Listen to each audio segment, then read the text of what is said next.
Hello everyone and welcome to a new video on my channel. I'm Adam and today we got another Beast Quest ranking for you guys. I've done this ranking before in the past where it was actually series 1 to 24 I believe, but now we're at series 31 and I haven't done that ranking in a while and it has changed, so I decided that I'm going to do it again. In this video I'll be ranking all the starter books of each series from my least favourite to my favourite. Depending how well this video goes, I would do another version of this video with the same books on which one is the weakest or the strongest. But that only depends on how well this video goes. The next video I will upload after this is the same but with the finale books as well. And if that video does well, I'll do weakest or strongest as well. Yeah, with that, please bear in mind this is my opinion. So if your opinion is different, please in the comments below which books you think is your favourite. Sorry. Which books are your favourite. And with that, let's get into this. Starting with, in 31st place, and missing out on the top 30, it is Series 23's starter book, being Quetzal the Swamp Monster. What makes this starter my least favourite of all of them is the fact that the fight was kind of boring to me. The Quetzal's abilities aren't anything that I'd consider amazing, and the design, being the tree beast, I do have a bit of bias against those kinds of beasts. But on top of that, Quetzal, in my opinion, is actually the worst of all the tree beasts there are. And that is why Quetzal is my least favourite starter book out of Control, which he has no control of. In 30th place, we have Elko, Lord of the Sea. Now, people would expect this one to be the worst starter, but for me, the only thing that saves Elko is that his design is ever so slightly better than Quetzal. Whilst, yes, Elko does have a unique design and can remind people of Cthulhu, that's not really much to really save him, though. Because really, I think the design is poorly executed. Abilities aren't anything great and makes Quetzal's abilities look fantastic, and the fight was just as lame as Quetzal's. In 29th place, we have Series 9's Ursus the Clawed Roar. Now, what makes this beast to me one which I'm not a big fan of is actually the design in itself. It's just a giant brown bear. And not saying I have a problem with bears in general, because there are some bear beasts which are executed well. Ursus, however, is not a great bear beast at all, and has set quite a bad standard or reputation for bear beasts that was only improved on in future books. Fighting abilities are also boring and not really that great. In 28th place, we have Styro the Snapping Brute from Series 16. Now, it's no secret here that Series 16 is a series which I've never been a big fan of. And for the reason being, it reuses the trope that was really executed well in Series 9 with the whole animal or human transforming into a beast thing. And Styro brings it back and already gives it a bad reputation, where the other books after Styro are better. Debatably with Ronak, but still, Styro, in my opinion, has an alright fight, I guess, but his abilities are boring and his design doesn't really look that great and a bit repulsing to look at if you look at it for too long. But I do like the attention to detail, I will give him that. However, it's not my cup of tea. He's also a lobster, so definitely not a cup of tea. In 27th place, we have Series 12's Solak, Scourge of the Sea. Now, design is better than all the other beasts I've shown so far, so that's the plus. However, the fight is boring and the abilities aren't really that great, although the bone fins are something which do stick out to me and that I do remember when talking about Solak. After that, though, I know nothing about this beast, and I would not mind if this beast is wiped off the face of the earth. But yeah, that's just my opinion. I do have a couple more beasts to complain about until we get to ones which I think are good, but Solak is not a great one in my opinion. In 26th place, we have Series 14's Wrathcore the Stampeding Brute. Now, in my opinion, Wrathcore is the strongest beast of Series 14. However, to me, he is also not a great beast in my opinion. I've not really been a big fan of this beast at all for a while now, and it's no secret as well. And like with the others, fight's boring, abilities kind of interesting, but other than that, fight and design really pull it down, and it's nothing really interesting. In 25th place is Series 18's Krytor the Bloodbat. Now, Krytor, I do have a positive say on it. It's a good bat beast. Bear in mind, it needs to try and stand up to the likes of Fang and Arax. So, unfortunately, it didn't reach that height which Fang got to, same with Arax. However, what Krytor has achieved is that it's another bat beast, which I wouldn't say is bad.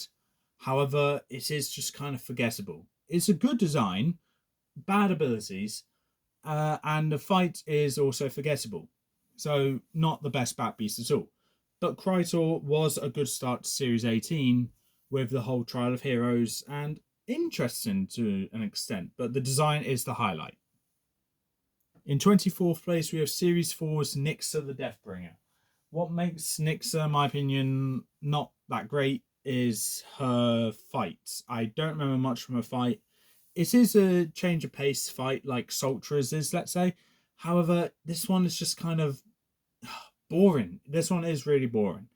And then you got the abilities, which are good, has potential, but then executed not that great. And then the design looks alright, but it's not really a beast, it's more alien-like. And that just makes Nixa, in my opinion, not that great of a starter beast or a beast in general. In 23rd place, we have Skirek the Forest Demon from Series 13. Now, this beast, in my opinion, is actually quite good. Design-wise, intimidating, and actually reminds me of the horror movie Alien. Will say, disclaimer, viewers that are under the age of 18, do not watch the film until you are 18, because it might give you nightmares, so don't watch Alien unless you're over the age of 18. But anyway, back to Skirek. Design, great, in my opinion.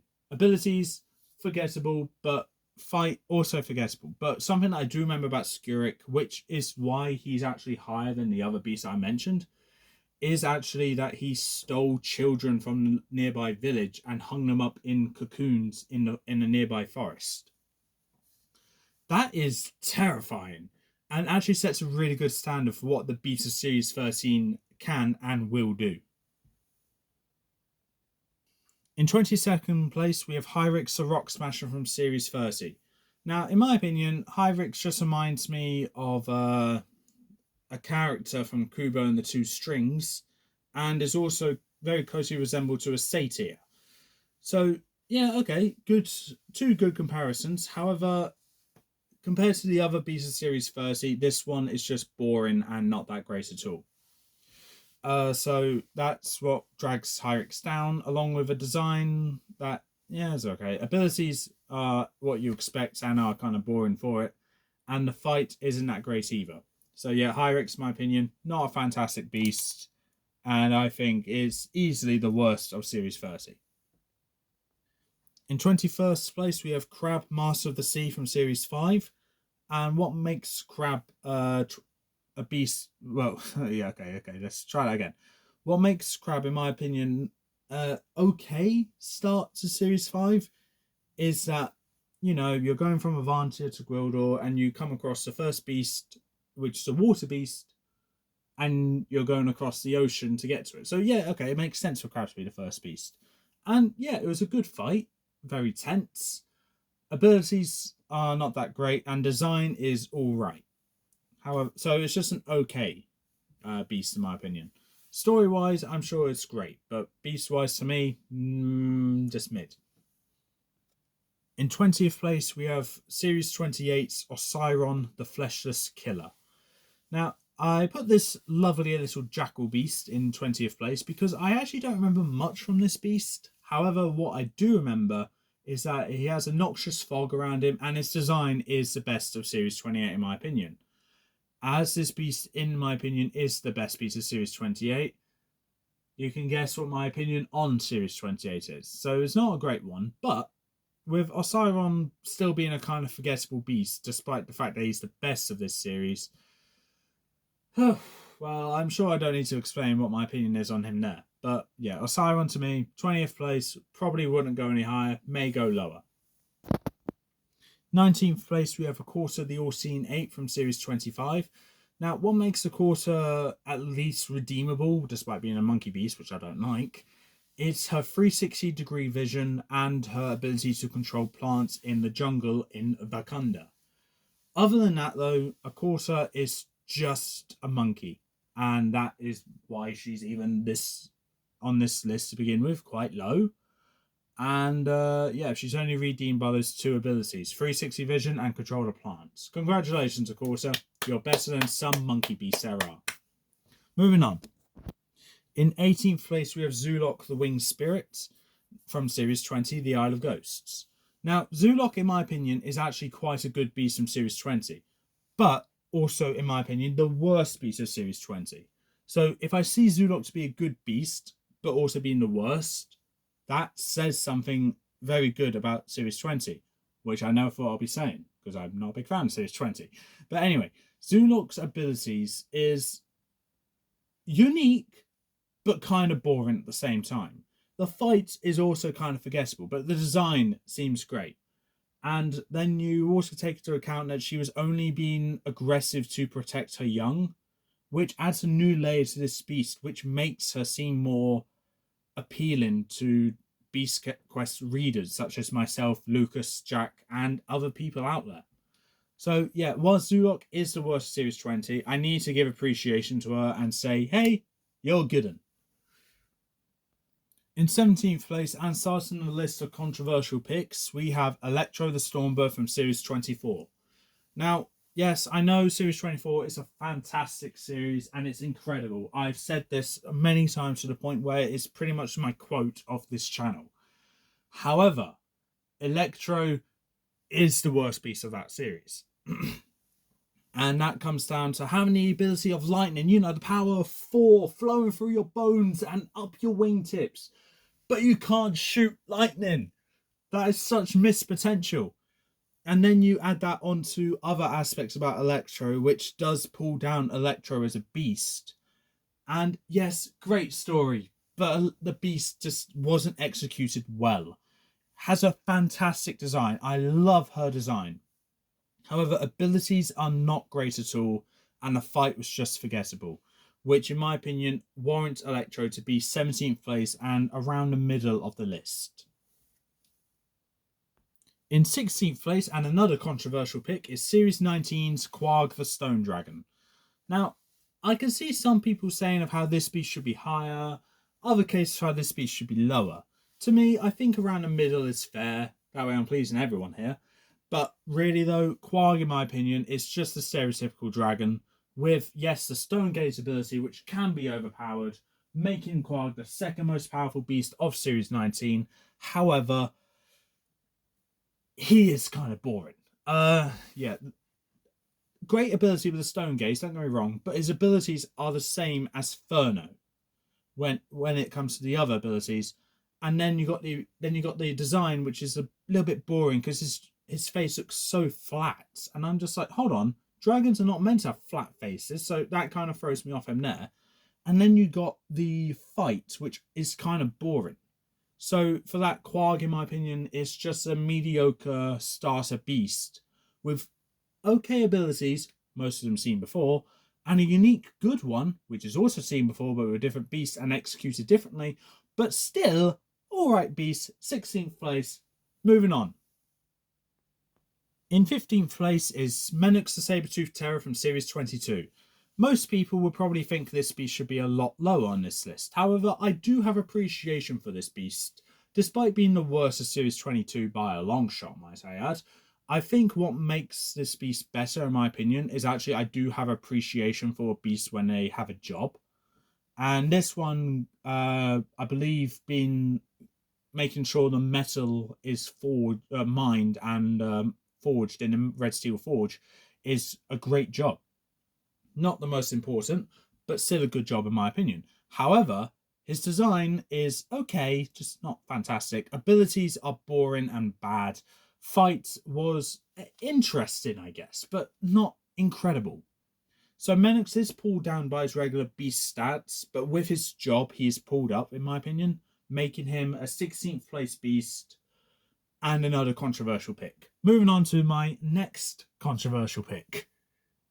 In 14th place is, I can't believe I'm saying this, Grimon the Bison Horror from Series 21. So, now everyone knows what my opinion on Grimon was when I first did the review of Series 21. And everyone knows my opinion on Grimon stayed the same in Battle of the Beast New Generation. However, my opinion on Grimon has since changed to the point where I would say that Grimon is an okay beast. Design actually looks interesting for what we see on the cover. Abilities are what you would expect from a giant mole, and the fight does end in something which, does upset me because the beast kills himself. However, I think it's kind of redeemed when you take a look at this beast.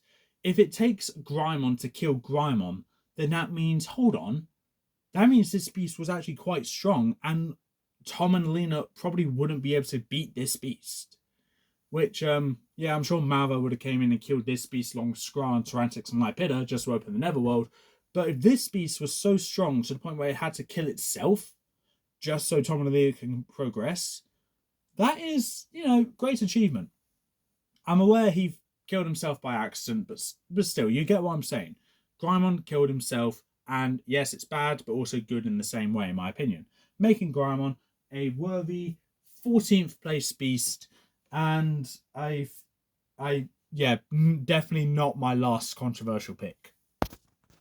In 13th place is what I would say is my first normal and correct pick in a while.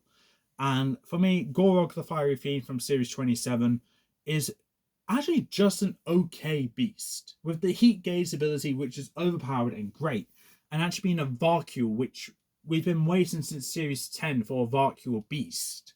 We finally get one, and it's actually quite good. However, what drags him down, though, in my opinion, is the whole... well, his fight. I don't remember much from his fight at all. I think he got crushed by a tree trunk. I'm not sure. However, I don't remember much from this fight, and that's what pulls him down for me. His design is good, but his abilities are where he shines the most. In 12th place, and another controversial pick, is Zephyr the Monster Squid from Series 2. Now, okay, I'm fully aware, as a beast, this one is not that great. Design is what you expect from a giant squid, more like a kraken, and abilities are what you'd also expect. However, the fight is where it comes back and makes Zephyr, in my opinion, a good beast and a fun one to read at that, along with a great story. But Zephyr is the first beast fight where Sepron comes in. First fight in general where another beast comes in and fights the beast. First beast on beast fight. And I think it's done well. Sepron takes care of Zephyr. I would say he puts up a bit of a fight, Zephyr does. And it's a good fight, in my opinion. Fantastic. And the first fight where Tom was completely underwater for the entire fight as well. So that added tension there, making Zephyr, in my opinion, a great 12th place book of the starter books and a great start to Series 2, which is one of the better series of all the Beast Quest, story-wise. Probably not beast-wise. In 11th place is yet another controversial pick, being Torgor the Minotaur from Series 3. What makes Torgor, in my opinion, a good beast? Oh my god, I can't believe I said that. What makes Torgor, in my opinion, one of a good starter to Series 3 is actually the fight, which, like with Zephyr, is a beast-on-beast fight, which I do like to see. This time it was Torgor taking on Tagus. Tagus did probably lose, but Tom came in and finished up the job once Tagus exposed Torgor's weakness. So if it wasn't for Torgor going against Tagus, Tom never would have found out Torgor's weakness. Plus, the Battle Axe which Torgor carries is something which I like as well, because I'll say the Battle Axe is one of the best weapons which a beast can carry. Only second to the Scythe. So, yeah, great weapon in my opinion. Design is what you'd expect. Abilities are kind of boring, but the Battle Axe and the fight do save it from being a bad starter to quite a good one, in my opinion. So, yeah, a worthy 11th place, in my opinion. Kicking off the top 10 with another controversial pick is Komodo the Lizard King from Series 6. Yeah, okay, so of course I need to have Komodo here. I am a big fan of Komodo after all, and whilst in my opinion he's not as good as the other lizard or reptile related beast, which will be coming up later, Komodo, in my opinion, is still a good one. And quite frankly, in my opinion, started the whole trend of a beast being so strong where they killed themselves so Tom and Alina can progress. And yes, like with Greymon, kind of classed as weak if you have to kill yourself and a bit lame.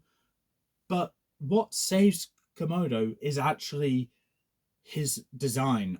His design is so simple, but I love it. I don't know why. I don't know why. I absolutely love his design. I'm aware this is just a my opinion thing, and other people may not agree, but design is fantastic in my opinion for being so simple. Abilities are what you'd expect, so a bit on the boring side, but still good regardless. And the fight, despite Komodo killing himself, was actually quite a good fight, being in such a boring location like a desert. So yeah, Komodo, 10th place. Moving on to 9th place, we have Lupix the Ice Wolf in 9th place. Now, for me, Series 31 is always, it's going to be a series where I would say is a middle of the road, oh God, I twisted my tongue saying that, a middle of the road series. And the more I think about it, the more I'm thinking, actually, the beasts are actually quite good. Pyrano, Haraxor, Lupix, all fantastic beasts. Petrock, weakest of that series, but still an all-right beast. All things put aside, yeah, it's okay. But Lupix, in my opinion, is actually, I wouldn't say the strongest beast of that series, but not the weakest. Yeah, so that kind of contradicts my previous video about the weakest beast of each series. It's now Pyrano. But Lupix, in my opinion, is a good starter book. Such an intimidating force, and being agile and aggressive but low in defense. And then he raises his defense by going in water, making himself look more bulkier and stronger. That's great. And loses ability. It's a good double-edged sword where it's like, hold on, you'd want to slow down just to increase your bulk. And Lupix, in my opinion, executes that very well. So I do have appreciation for this beast, even though my review on him and Series 31 may have been a bit negative. So yeah, Lupix is a good beast in my opinion, with a intimidating looking design and simple for what we have been getting design wise in in the recent seasons. But abilities are good and the fight was actually quite fun to watch. In 8th place, we have Convol, the Cold-Blooded Brute from Series 7. Now, obviously, I do have a bit of bias for Series 7, so yeah, okay, well, we'll ignore that bias and hopefully the controversy doesn't come back. I don't think it will. But for me, Convol is a great starter beast with a good design that's better than Komodo's. Fight is fun and also in the wrong environment for Convol as well, making it even more fun to watch because Convol isn't in the right environment, making his fight where he puts up a fight against Tom more impressive. Abilities are what you expect and are probably the weakest point of this beast. However, it's a good start to Series 7 and actually sets up the rest of the series quite well with the theming of the beasts, which we'll see as the series progresses. And it starts off with a bang here. In 7th place, we have Series 10's Noctilla the Death Owl. Now, even though this is the weakest beast of Series 10, I've always spoke highly of how great I find this beast. And that is simply because of her tar-tipped wings and also her fight being in the forest being fantastic. Honestly, fantastic beast in my opinion. Great design, great abilities, and a fun fight. And a really, if Series 7 starts, if Convol starts Series 7 with a bang, Noctilla starts Series 10 with a firework explosion of mesmerizing colours and a great story, might I add. In 6th place is Calderon the Iron Bear from Series 29. Now, like I said with Ursus, there are bear beasts which came after him which have easily surpassed his reputation and made bear beasts more notable and great. And Calderon is the prime example of a bear beast that comes out of the blue and sets such a great standard for upcoming bear beasts. If we see another one, they're not going to be compared to the original. They're going to be compared to Calderon, in which they'll most likely fail because Calderon, in my opinion, is a fantastic beast from Series 29. with incredible abilities and a very intimidating design, being mostly metallic actually, and the fight being predictable but also fun as well. Honestly, I can't find a negative about Calderon, but if I do, it's probably going to be the fight. But with the reputation of Bear Beast being Ursus, Yacarix, and Calderon, maybe another one I'm forgetting about. Ursus is easily the worst, Calderon's easily the best, and Yacarix is somewhere in the middle, but still quite a fun beast to read. And that's saying something. I'm not a big fan of my ice beasts even. So yeah, Calderon, best bear beast in my opinion. Probably not going to be surpassed at all. Moving on. Kicking off the top 5, we have Technos the Ocean Crawler from Series 26. In my opinion, I'm not a big fan of the big, bulky, slow-moving beasts like Technos is. However, Technos, along with a few other beasts, are the exception. Technos is based off Gamera, which is a kaiju, which essentially looks like Technos as well.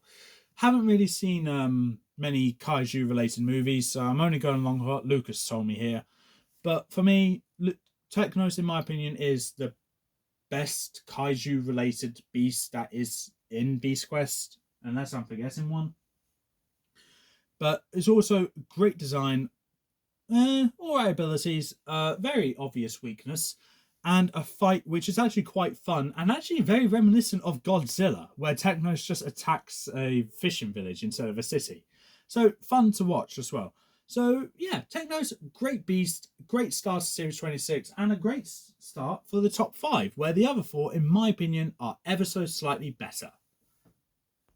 In 4th place, we have Series 8's Balisk the Water Snake. Now, I've always defended this beast, saying of how much I like this beast. Whether it's design, achievements in Battle of the Beasts, fight in the book, abilities in the book, all of it is fantastic. And really, really should make Balisk one of the best beasts of Series 8. And in my opinion, it does. So for me, Balisk may be a bit biased with how much I defend him. But honestly, Balisk is even still a great starter. And if I didn't speak highly of Balisk like I do now on this channel, he would probably be around the middle, but I'll still talk highly of him. Moving on to the top 3. Kicking off the top 3, we have Series 15's Wardok the Sky Terror. Now, for me, I've always kind of liked Wardok, where I may have glanced over him like 2 years ago, but no, 3 years ago. But once he won Battle of the Beasts in New Generation Tournament, I started being like very appreciative of him and realizing how great of a beast he actually is. Where he's now, to me, the second best of Series 15.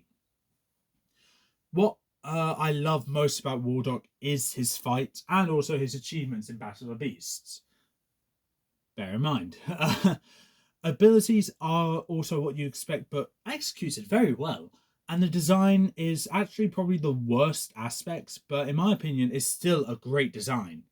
And I think probably a very worthy 3rd place finisher. And yeah, normally I would put him below the previous 4 beasts, maybe previous 5.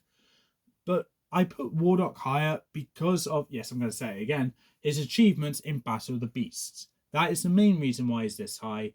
And he hasn't moved up higher because whilst he is the only one of the remaining beasts that have won a tournament, the other beasts have actually done really well in previous tournaments to where they do deserve to be higher than Wardok. So that Wardok, 3rd place. Moving on to 2nd place. 2nd place is Griff the Feathered Fiend from Series 17. Now, this is probably my last controversial pick, but this is also 100% biased because this is in my own personal ranking. For me, Griff has a fantastic design, which reminds me of Lord Shen from Kung Fu Panda, which is also my favourite villain from DreamWorks. And probably my favourite animated villain of all time, just in case I'm maybe forgetting someone. Abilities are also great, as well as an ice beam, the blades on the feather tips, and the fight being incredible. But as I said when talking about Wardok, Griff's achievements in Battle of the Beasts All Generation Tournament surpasses Wardok in my opinion, because Griff is a beast which I would never have expected to make it as far as he did. And for him to make it to the top 20 actually boosts him higher to me than Wardok, because I liked Griff from the start. For Wardok, I wasn't the biggest fan. So when Griff started doing well in Battle of the Beast, my appreciation started going up for him even more than it already is. And he actually overtook War Dog again. So with that, yep, Griff is second place for me. Great start, in my opinion. Sets up Series 17 quite well, and for disappointment of Series 17 as well. I'll get to that in my retrospective when I get to Series 17 eventually. But with that, there is only one starter left, and of course, be honest, who clicked on this video and did not expect number 1 to be what it is? Moving on to number 1. And number 1 is, of course, Furno the Fire Dragon from Series 1. Honestly, what other beast could it have been? Furno is hands down the best beast of Beast Quest when it comes to starting the series. Easily sets up the whole story and Tom as a character very well. But as a beast, he's got such an intimidating design, fun in abilities which keeps getting added on as time goes on through the Beast Quest universe. And the fight, whilst being a short one, is still a fun one with going up into the sky. And then we go to his achievements in Battle of the Beasts. 3rd place in the Old Generation Tournament and finished in the top 10 in the All Generation Tournament. Fantastic achievements Furno has achieved there, and easily makes Furno my favourite starter of all of Beast Quest. And to be fair, I'll be surprised if there was someone here that was actually expecting another beast to be number 1. But for me, Furno is easily the best beast of the starters of Beast Quest, and probably will stay to be. But with that being said, that's the list, and let's cut back to me so I can do the outro. And with that, that is the video done. This time makes me look stupid. There we go. So with that, that is the video done. That is my ranking. And if you agree with my ranking, please let me know in the comments below. I'm fully aware there were lots of controversial picks. And yeah, I'm not going to apologise for that. Because ultimately, as I said in this video, this is my opinion.